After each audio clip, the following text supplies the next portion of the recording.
అందరికీ నమస్కారం. నేను మీ ఆయుర్వేద డాక్టర్ చిట్టిబొట్ల మధుసూదన శర్మని. మనం ఈ వీడియోలో పురుషాంగం బాగా స్తంభించాలంటే ఎలాంటి క్షేమదాయకమైనటువంటి ఔషధాన్ని వాడుకోవాలి అనేటువంటి ఆసక్తిదాయకమైనటువంటి అంశాన్ని గురించి తెలుసుకోబోతున్నాం. ఈ రోజుల్లో అంగస్తంభన సమస్య చాలామంది పురుషుల్లో ఎదురయ్యేటువంటి అత్యంత సర్వసాధారణమైనటువంటి శృంగార సమస్యగా మారిపోయింది. దీనివల్ల భార్యాభర్తల మధ్యలో పోట్లాటలు, అదేవిధంగా కొన్ని రకాలైనటువంటి అరమరికలు, దీని యొక్క ప్రభావము కుటుంబం మీద పడము, క్రమక్రమంగా ఆ యొక్క ప్రభావము సమాజంలో పడడం కూడా జరిగేటువంటి పరిస్థితి ఉంటూ ఉంటుంది. ఈ అంగస్తంభన సరిగా జరగకపోవడానికి 1,00,000 కారణాలు. మానసిక ఒత్తిడి ఒక కారణము, షుగర్ ఇలాంటి వ్యాధులు ఒక కారణము, అట్లే వెయిట్ ఉండవలసినటువంటి వెయిట్ కంటే ఎక్కువగా వెయిట్ ఉన్నటువంటి వాళ్ళల్లో కూడా అంగస్తంభన సరిగ్గా జరగకపోయేటువంటి పరిస్థితి ఏర్పడుతుంది. పోషకాహార లోపం ఒక కారణము, నిద్ర సరిగ్గా లేకపోవడం ఒక కారణము, తీసుకునే ఆహార పదార్థాల్లో junk food, fast foods, oil foods ఇలాంటివి ఎక్కువగా తీసుకోవడం ఒక కారణము. ఇలాంటి అనేక రకాలైన కారణాల వల్ల ఈ పురుషుల్లో అంగస్తంభన సమస్య జరుగుతోంది. సో ఆశించిన స్థాయిలో అంగస్తంభన జరగకపోయేసరికి మరి ఆ యొక్క ప్రభావము శృంగార జీవితం మీద ఖచ్చితంగా పడేటువంటి పరిస్థితి ఏర్పడుతుంది.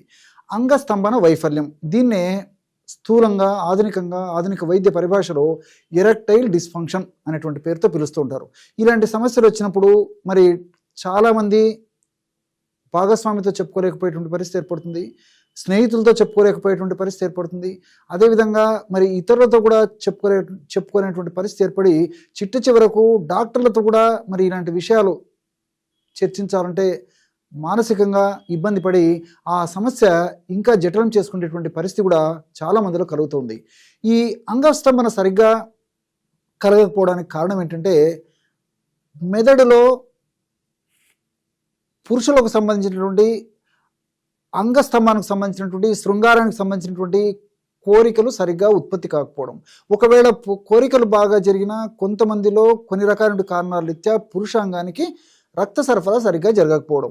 అంటే ఇప్పుడు ఈ పురుషాంగానికి రక్త సరఫరా బాగా జరిగినప్పుడే మిరపకాయల దొండకాయల యాలబడిపోయినటువంటి పురుషాంగము విపరీతంగా అంగస్తంభన కొన్ని సెకండ్లలో విపరీతంగా ఈ రక్త సరఫరా కొన్ని సెకండ్లలో పురుషాంగానికి జరిగేసరికి మరి లావుగా, గట్టిగా, దృఢంగా శృంగారానికి సన్నద్ధమయ్యేటువంటి పరిస్థితి ఏర్పడుతుంది. మరి చాలామందిలో అంగస్తంభన సమస్య ఉండేటువంటి పరిస్థితి ఏర్పడుతుంది. ఇందులో కూడా కొంతమందిలో అంగము ఎప్పుడో ఒకసారి స్తంభించేటువంటి పరిస్థితి ఉంటే, కొంతమందిలో అంగస్తంభన జరిగినప్పటికీ ఆశించిన స్థాయిలో అంగస్తంభన జరగకపోయేటువంటి పరిస్థితి ఏర్పడుతుంటుంది. దీంతో పాటు మరి ఆ యొక్క అంగస్తంభన కూడా త్వరగా డౌన్ అయ్యేటువంటి పరిస్థితి కూడా ఉంటుంది అనమాట, ఉన్నటువంటి అంగస్తంభన కూడా. దీంతో పాటు మరి దీనికి కారణాలు ఏంటంటే అనేక రకాలైన కారణాలు. అంటే రక్త సరఫరా పురుషాంగంలోకి సరిగా పోకపోవడం ఒక కారణము, అదేవిధంగా పురుషాంగంలోకి పోయినటువంటి రక్త సరఫరా పురుషాంగంలో మరి కొద్దిసేపు ఉండకపోవడం ఒక కారణము, సిరల్లో కారణం కావచ్చు, ధమనుల్లో కారణం కావచ్చు, అదేవిధంగా మరి మానసికమైనటువంటి సమస్యలు ఏవైనా ఉన్నప్పుడు కూడా మరి ఆ యొక్క పురుషాంగంలోకి రక్త సరఫరా సరిగా జరగక ఈ యొక్క సమస్య వచ్చేటువంటి పరిస్థితి ఏర్పడుతూ ఉంటుందన్నమాట.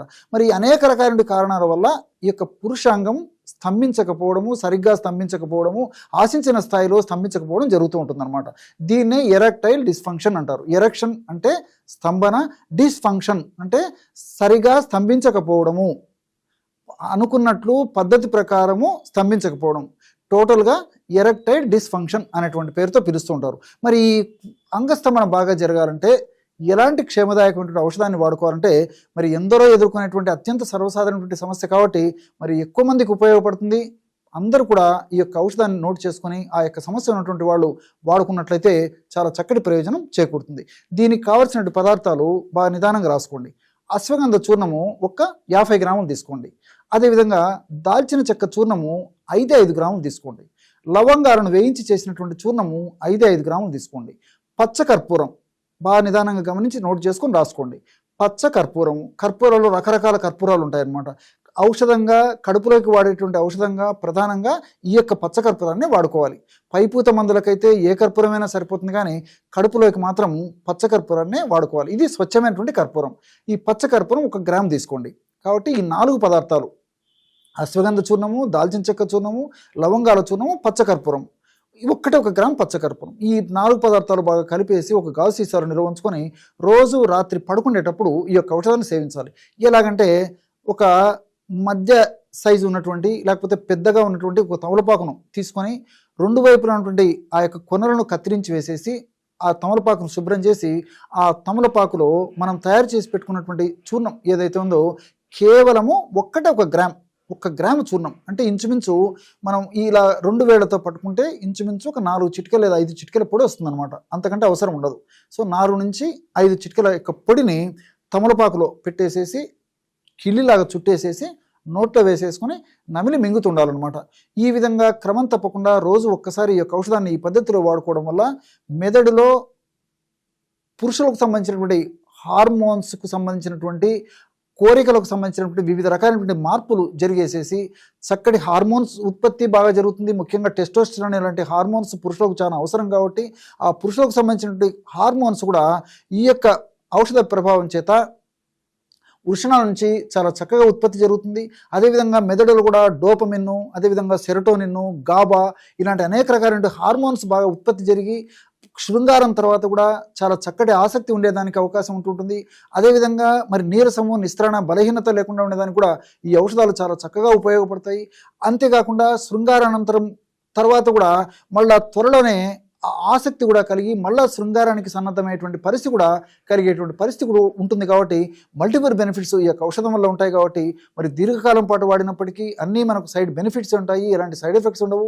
మరి ఈ యొక్క అంగస్తమన సమస్య ఉన్నటువంటి వాళ్ళు ఈ యొక్క ఔషధాన్ని వాడుకోవడం వల్ల ఆ యొక్క సమస్య నుంచి త్వరగా బయటపడమే కాకుండా చక్కటి దాంపత్య జీవితం వాళ్ళ సొంతమేదానికి కూడా అవకాశం ఉంటుంది. కాబట్టి ఎవరికి చెప్పుకునేటువంటి ఇలాంటి సమస్యని ఇలాంటి క్షేమదాయకమైనటువంటి ప్రకృతిసిద్ధమైనటువంటి ప్రకృతిలో లభించేటువంటి ఔషధాలతో మనం తయారు చేసుకుని వాడుకోగలిగితే మన సమస్యకు చాలా చక్కటి పరిష్కారం దొరుకుతుంది. చూసారు కదా, ఇటువంటి సులువైనటువంటి ఔషధ యోగాన్ని అంగస్తమన సమస్యకు మీరు ఈ వీడియోలో తెలుసుకున్నారో. మరొక వీడియోలో మరొక అంశంతో మళ్ళీ కలుద్దాం. అంతవరకు నమస్కారం. మీ చిట్టిబొట్ల.